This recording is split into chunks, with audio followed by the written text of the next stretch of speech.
வணக்கம். இந்த ஒரு புதிய அலசலுக்கு உங்களை மிகுந்த உற்சாகத்தோட வரவேற்கிறேன். இன்னைக்கு நாம பார்க்க போற தலைப்பு ரொம்பவே இன்ட்ரெஸ்டிங்கானது. குறிப்பா சொல்லணும்னா, நம்ம வாழ்க்கையே மாத்தக்கூடிய ஒரு விஷயத்த பத்தினா இந்த சோர்ஸ் மெட்டீரியல் பேசுது. திரும்ப திரும்ப வர குற்ற உணர்ச்சி, பாவம், அப்புறம் நம்மளோட இந்த நவீன காலத்து பயங்கள், இதிலிருந்தெல்லாம் எப்படி வெளியே வர்றது?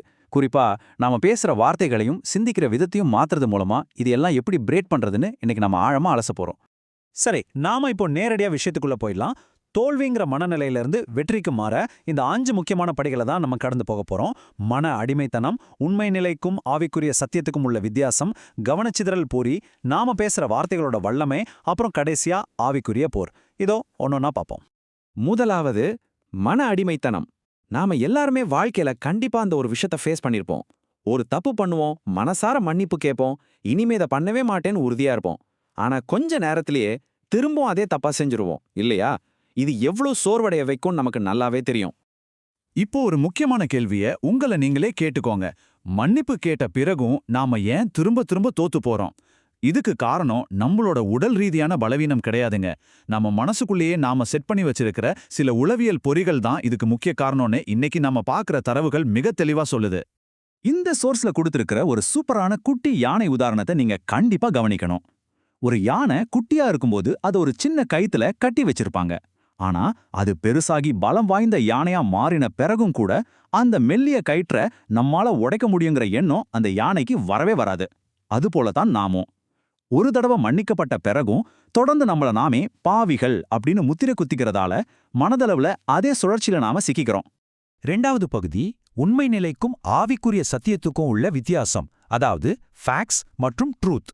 நீங்க ஒரு தப்பு செஞ்சுட்டு அதுக்காக மன்னிப்பு கேட்ட பிறகு திரும்பவும் உங்களை நீங்களே பாவின்னு சொல்லிக்கிறது உண்மையிலேயே ஒரு பெரிய ட்ராப். இங்கதான் நாம கண்ணால பார்க்கிற உண்மை நிலைக்கும் ஆவிக்குரிய சத்தியத்துக்கும் உள்ள வித்தியாசத்தை நாம புரிஞ்சுக்கணும். இது எந்த அளவுக்கு ஒரு பெரிய முரண்பாடுன்னு பாருங்க.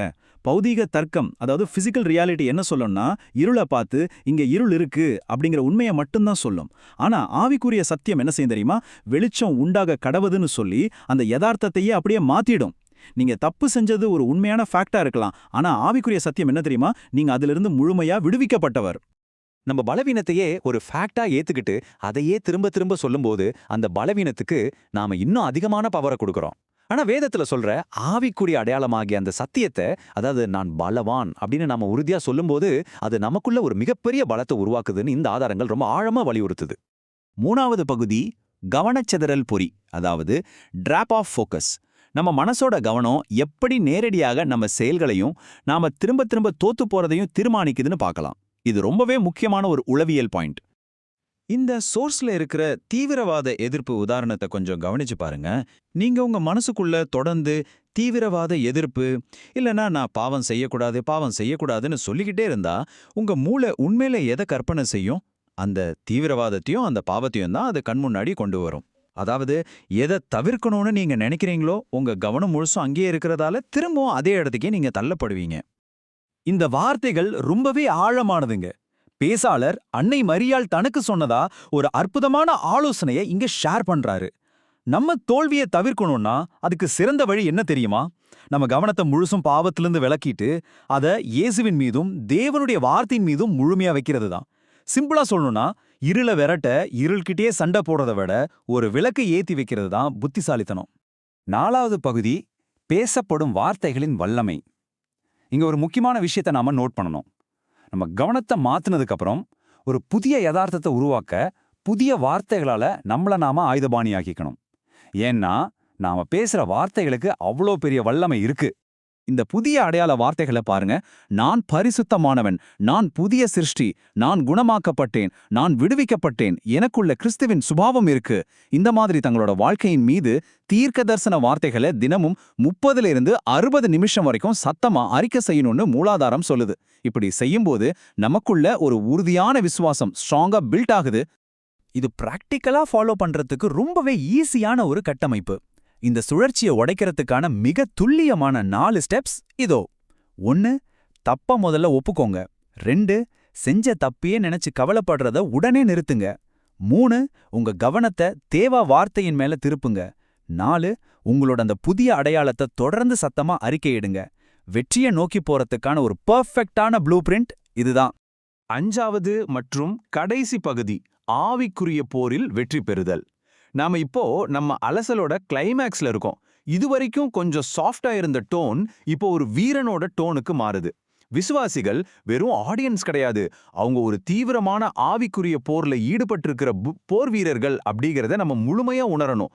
ஸ்பிரிச்சுவல் உலகத்துல பேசப்படுற தேவனுடைய வார்த்தை அப்படிங்கிறது சாத்தானை நேரடியாக தாக்குற ஒரு உண்மையான பட்டயமா செயல்படுது.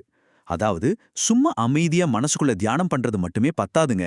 நீங்க உங்க வாயை திறந்து சத்தமா வார்த்தைகளை பேசணும்.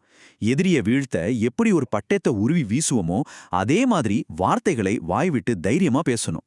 இந்த போர்வீரன் மனநிலைய நம்ம அன்றாட வாழ்க்கையோட பயங்களுக்கு, அதாவது வைரஸ் பரவிடுமோ, நோய் வந்துடுமோங்கிற பயத்துக்கு நாம பொருத்தி பார்க்கலாம். திடீர்னு உங்களுக்குள்ள ஒரு பயம் வருதுன்னு வச்சுக்கோங்களேன், அதுக்கு அர்த்தம் எதிரி உங்க வாசல்ல வந்து நிக்கிறான்னு அர்த்தம். அந்த நேரத்துல நீங்க சைலண்டா இருக்கவே கூடாது. எவ்விதத்திலும் ஒன்றும் என்னை சேதப்படுத்தாது அப்படிங்கிற வாக்குத்தத்தங்களை சத்தமா சொல்றது மூலமா அந்த பயத்தை நீங்க அடிச்சு விரட்டணும்.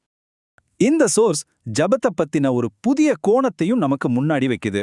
ரோசரி, அதாவது ஜபமாலை உதாரணத்தை பயன்படுத்தி ஜபம்ங்கிறது வெறும் வார்த்தைகளை மிஷின் மாதிரி திரும்ப திரும்ப சொல்றது கிடையாதுன்னு இது விளக்குது. அப்போ உண்மையான ஜபம்னா என்ன?